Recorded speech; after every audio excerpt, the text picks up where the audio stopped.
సంవత్సరాలుగా వర్షాకాలంకి ముందు 2 నెలల ముందు నుంచి వాళ్ళకు వార్నింగ్ ఇస్తున్నాం, మేము నీళ్లు వదలొద్దని. చెప్పినా కానీ నీళ్లు అలానే వదులుతున్నారు వాళ్ళు. మేము వెళ్ళి అఫీషియల్గా లెటర్ ఇచ్చాము, పీసీబీకి కంప్లైంట్ ఇచ్చాము. వాళ్ళు ఏమంటున్నారంటే కంపెనీ వాళ్ళు, ఈ కంప్లైంట్ ఇచ్చినాక కూడా మా వర్షం వాటర్ వస్తే మీరు ఏం చేసుకుంటారో చేసుకోండి అంటారు. మేమేమన్నాము, వర్షం వాటర్ అయితే దాని అలాగా ఎందుకు వస్తుంది? ఇప్పుడు ఈసారి మా పొలం మొత్తం చచ్చిపోయింది, 3 ఎకరాల పొలం మొత్తం చనిపోయింది. అందువలన ఈసారి మేము ఇక్కడికి వచ్చి ధర్నా చేసాం. మా రిక్వెస్ట్ ఒకటే, కంపెనీ మూసేయాలి. మాకు ఇప్పుడు పొలాలు ఖరాబ్ అయినందుకు వాళ్ళు వచ్చి సొల్యూషన్ చెప్పాలి. ఈ వాటర్ కాస్త కంపెనీల వల్ల మా ground water, air pollution, water pollution, ఈ 3 పొల్యూషన్లు అవి మా పంట పొలాలు మొత్తం ఖరాబ్ అయిపోతున్నాయండి.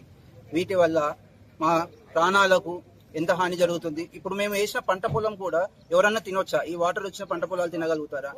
మళ్ళీ ఇంకో విషయం ఏంటంటే, వీళ్ళకి వచ్చి ఎన్నిసార్లు చెప్పినా కూడా వీళ్ళు అదే వైఖరి, 3 సంవత్సరాల నుంచి అదే వైఖరి. ఇంకా మా పొలంలో కూలీ, ఇప్పుడు పంట వేయాలంటే కూలీలు రావాలి, కూలీలు రావట్లేదు. రావాలంటే 4 రెట్ల పైసలు అడుగుతున్నారండి. సపోజ్ ఒక కూలీకి 500 రూపాయలు అంటే 1500 ఇస్తే గానీ రావట్లేదు. దిగిన తర్వాత ఇప్పుడు ఈ వాటర్ మా చెయ్యి కంటితే మొత్తం ఇట్లా ర్యాషెస్ అయిపోయి చాలా ఇబ్బందులు పడాల్సి వస్తుంది. పక్కన ఉన్న 3 ఎకరాల పొలంలో గత 3 సంవత్సరాల నుంచి ఇలా కెమికల్ వాటర్ వదిలిపెడుతున్నారు. గత 3 సంవత్సరాల నుంచి కంప్లైంట్ ఇచ్చినా సరే ఎవరైనా వర్షం వాటర్ వస్తుందని కానీ ఈ రోజు వరకు మొత్తం ఈ కెమికల్ వాటర్ వదిలిపెట్టారు. మాకు పంటలు మొత్తం చనిపోయాయి. వాళ్ళు వచ్చి చూడమంటే మేము వర్షం వాటర్ వదిలిపెడతాం, మేము ఖచ్చితంగా నీళ్ళు వదిలిపెడతామని చెప్తున్నారు. మాకు న్యాయం చేయాలి. రైతులకు వెంటనే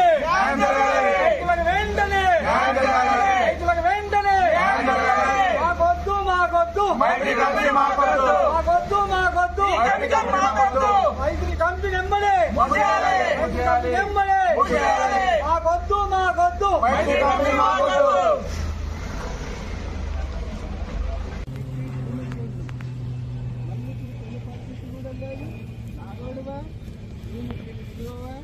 ఇవన్నీ వాళ్ళకి చెప్పడం సార్ పరిష్కారం ఇది గుంతపల్లి వాటర్